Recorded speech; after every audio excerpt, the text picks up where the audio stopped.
Ada sebuah tragedi di Munich yang menggemparkan dunia.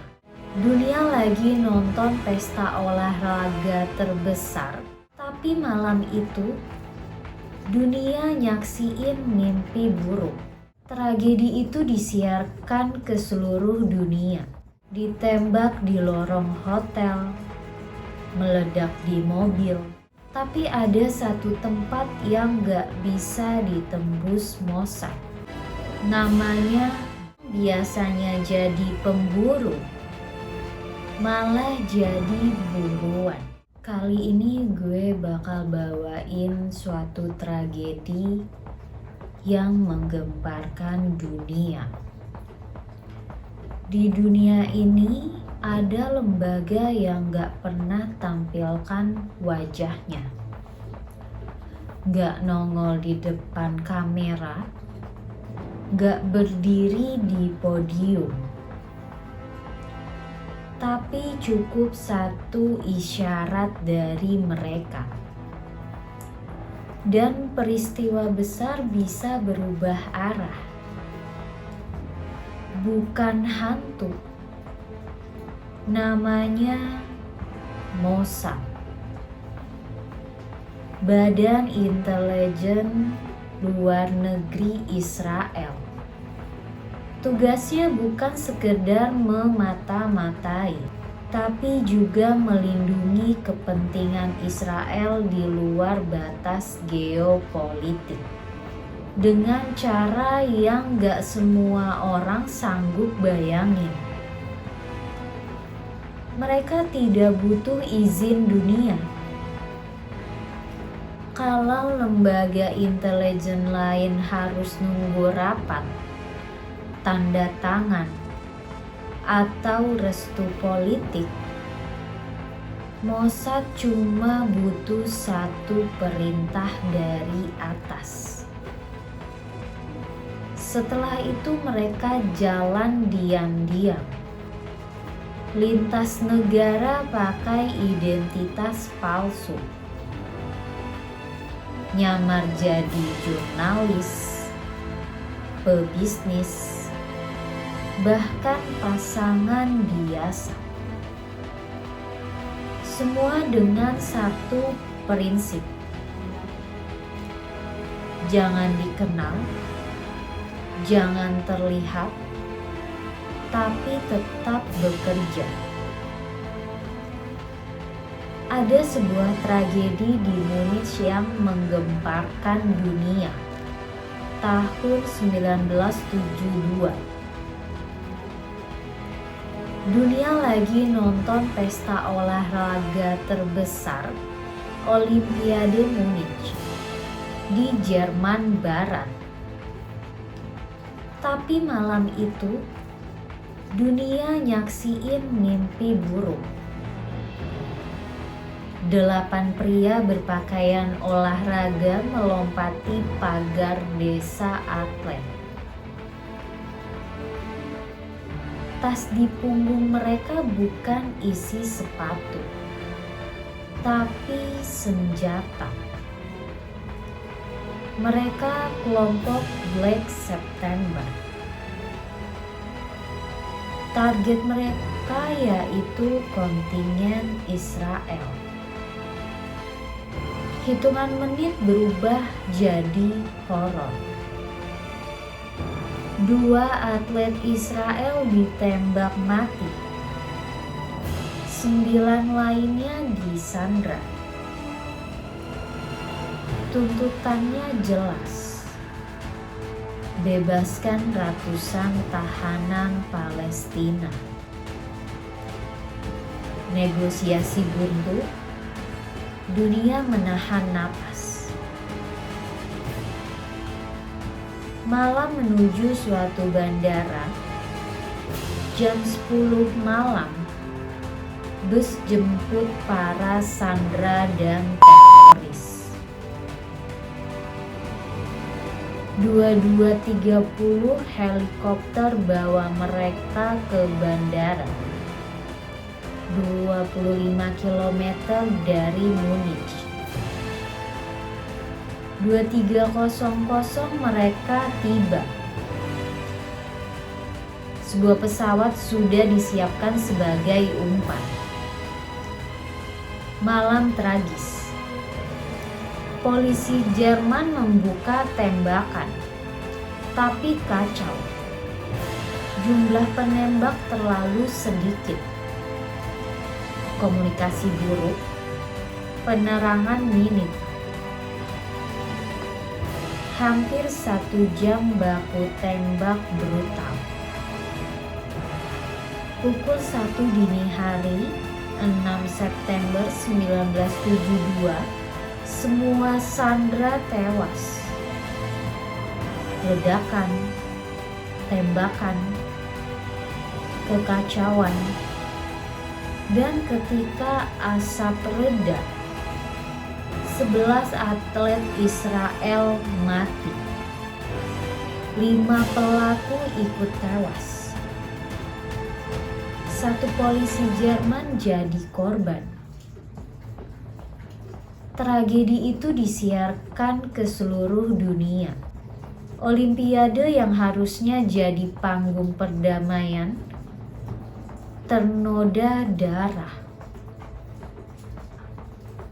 Tapi yang gak disiarkan adalah apa yang terjadi setelahnya. Operasi kemurkaan Tuhan.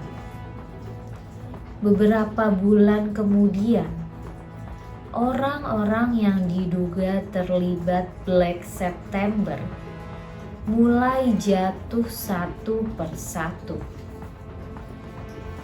Di Roma, Italia, di Athena, Yunani, Paris, Perancis, Skandinavia kaya Swedia, Denmark, Finlandia. Gak ada pengumuman, gak ada sidang, cuma kabar kematian misterius. Ditembak di lorong hotel, meledak di mobil, atau sekedar hilang tanpa jejak. Dunia tahu siapa yang dicurigai, tapi gak ada bukti, gak ada pengakuan. Misinya dikenal dengan nama Word of God atau kemurkaan Tuhan. Pesannya sederhana. Setiap nyawa Israel yang diambil akan dibalas. Sejak itu, Mossad jadi bayangan yang memburu dunia. Di zaman sekarang, teknologi adalah senjata baru. Perang modern bukan lagi soal tank dan peluru, tapi sinyal dan kode. Sebuah virus komputer pernah bikin reaktor nuklir di Timur Tengah lumpuh. Mesin rusak, program hancur. Media menyebut 2 nama intelijen, tapi seperti biasa, tak ada yang ngaku. Begitulah Mossad bekerja, tanpa jejak, tanpa suara, tapi dampaknya nyata. Pada tahun 2020 ada ilmuwan yang tak pernah kembali. Ilmuwan itu adalah Mohsen Fakhrizadeh, fisikawan nuklir senior asal Iran.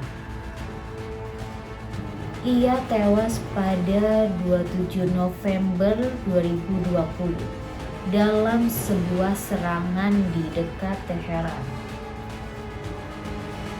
Fakhrizadeh dianggap tokoh kunci di balik program nuklir Iran. Metode pembunuhannya pun misterius. Ada laporan menggunakan senjata otomatis jarak jauh dengan teknologi canggih.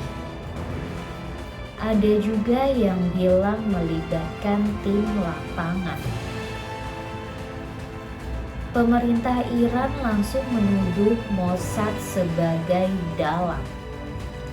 Sementara Israel seperti biasa tidak pernah mengakui ataupun membantah. Mossad tidak selalu datang dari luar. Jangan kira semua agen Mossad datang dari Tel Aviv.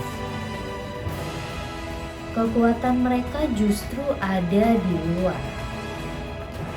Mereka punya jaringan sipil, pemilik toko, operator hotel, penyedia mobil. Kadang mereka bahkan gak sadar lagi bantuin operasi besar. Mossad menyebut mereka sayangi. Relawan tak resmi yang siap bantu kapan saja. Agen Mossad bisa jadi siapa saja. Turis di kafe, fotografer di perbatasan, pebisnis di pameran teknologi. Semua bisa jadi wajah Mossad. Mereka bisa hidup bertahun-tahun dengan identitas palsu. Punya keluarga, hidup normal, sampai suatu hari perintah datang. Dan setelah misi selesai, mereka hilang tanpa pamit, tanpa jejak. Lalu apa misi Mossad? Mossad gak pernah bicara benar atau salah.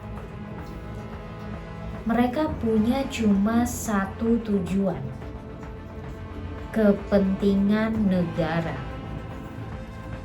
Kadang dipuji pahlawan, kadang dicap penjahat, tapi mereka gak peduli.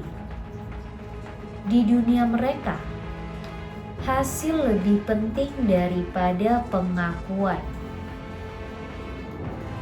Mossad bisa menembus ke kota-kota di seluruh dunia.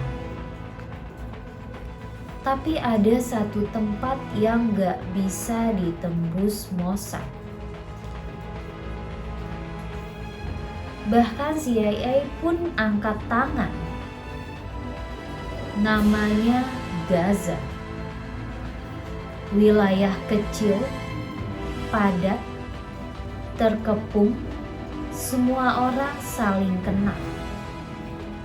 Di Gaza, penyamaran gak ada artinya. Logat beda, wajah asing, gerak-gerik aneh langsung dicurigai. Hamas udah terbiasa diburu Mossad. Makanya mereka balikin permainan. Setiap kecurigaan langsung ditindak.